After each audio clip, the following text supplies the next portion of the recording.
आगे की स्टोरी देखते हैं। पेज नंबर 5 पे हम हैं। We could hardly believe it when the brandy came to put a final edge on Tricky's constitution. For a few nights, the fine spirit was rolled around, inhaled and reverently drunk. अब यहाँ पर hardly believe यानी कि ये सोचने वाली बात है कि डॉग के लिए ब्रांडी आ रहा था और वो उसे पीते जा रहा था। ये ट्रिकी के कॉन्स्टिट्यूशन खाली यानी कि ये ट्रिकी के लिए ही हो रहा था। For a few nights the fine spirit was rolled around, लेकिन कुछ रातें ऐसा हुआ कि वो जो ट्रिकी है उसने पिया और इधर उधर वो घूमने लगा। इनहेल्ड एंड रेवरेंटली ड्रंक, अब वो सांस लेता और फिर उसके बाद ही पीता था। They were days of deep content, starting well with the extra egg and in the morning, improved and sustained by the midday wine, and finishing luxuriously round the fire with the brandy.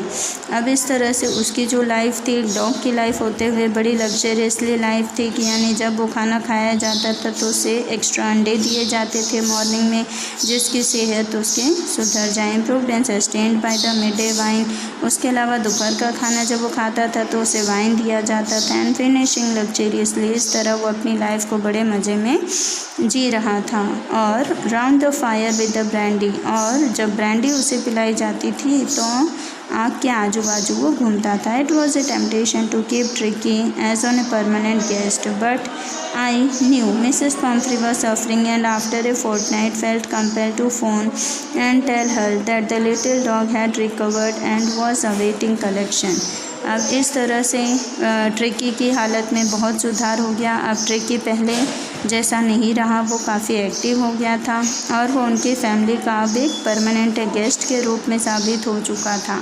लेकिन doctor को ये भी लगता था कि Mrs Pomfrey जो हैं वो ट्रिकी के बिना अधूरे हैं, मतलब अब उनकी लाइफ थोड़ी सी डिस्टर्ब हो गई है। ट्रिकी के बिना वो रह नहीं सकती थी। उन्होंने फोर्टनाइट यानी 15 दिन का समय इसी तरह से निकाल दिया था, लेकिन वो 15 दिन में वो बार बार फ़ोन करके हालचाल लिया करती थी। इसीलिए डॉक्टर ने 15 दिन बीत जाने के बाद में उन्होंने सामने से मिसेस पम्फ्री को फ़ोन करके कहा कि अब उनके डॉग की हालत बहुत ही अच्छी हो गई है, रिकवर हो गया, उसे कोई भी टेंशन नहीं है। Within minutes, about 30 feet of gleaming black metal drew up outside the surgery. The chauffeur opened the door and I could just make out the figure of Mrs. Pumphrey, almost lost in the interior. Her hands were tightly clasped in front of her. Her lips trembled. "Oh, Mr. Harriet, do tell me the truth. Is he really better?"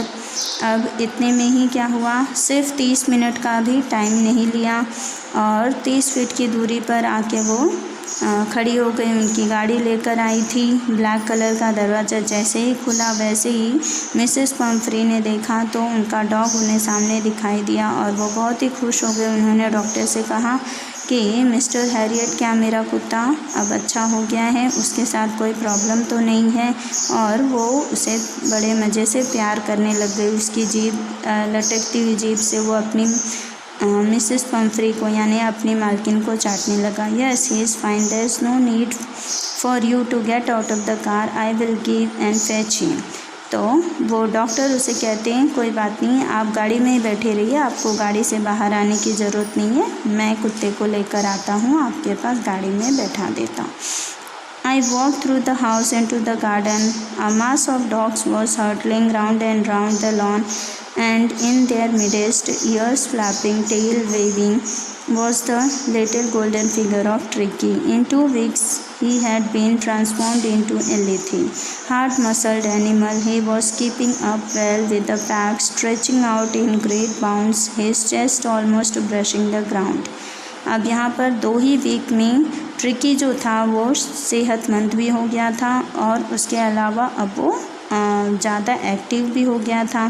सबसे बड़ी बात है कि बाकी कुत्तों के साथ वो इतना फ्रेंडली हो गया था कि जब उसे ले जाने की बारी आई तो बाकी के सारे कुत्ते उसके आसपास मंडरा रहे थे, सब ग्रुप में खड़े थे और उसके बीच में गोल्डन फिगर यानी गोल्डन रंग का ट्रिकी था, वो चमक रहा था और हार्ड मसल्ड, अब उसकी बॉडी जो है वो एकदम ताकतवर बन चुका था। उसकी हड्डियाँ या उसके मसल्स काफ़ी ताकतवर हो गई थी। He was keeping up well the pack, वो पैक बन चुके थे उसके शरीर में, जैसे stretching out his great bounds his chest almost brushing the ground, और उसका जो चेस्ट था वो ज़मीन की तरफ, ग्राउंड की तरफ बिल्कुल ब्रश कर रहा है, ऐसा होता था।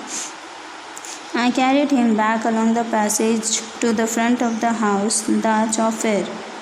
The chauffeur was still holding the car door open and when Tricky saw his, अब इस तरीके से वो उसे लेकर आते हैं। जब तक वो लेकर आते हैं तो गाड़ी का जो दरवाज़ा होता है वो खुला ही रहता है और उसमें ट्रिकी का वेट किया जा रहा है। When Tricky saw his, जब ट्रिकी ने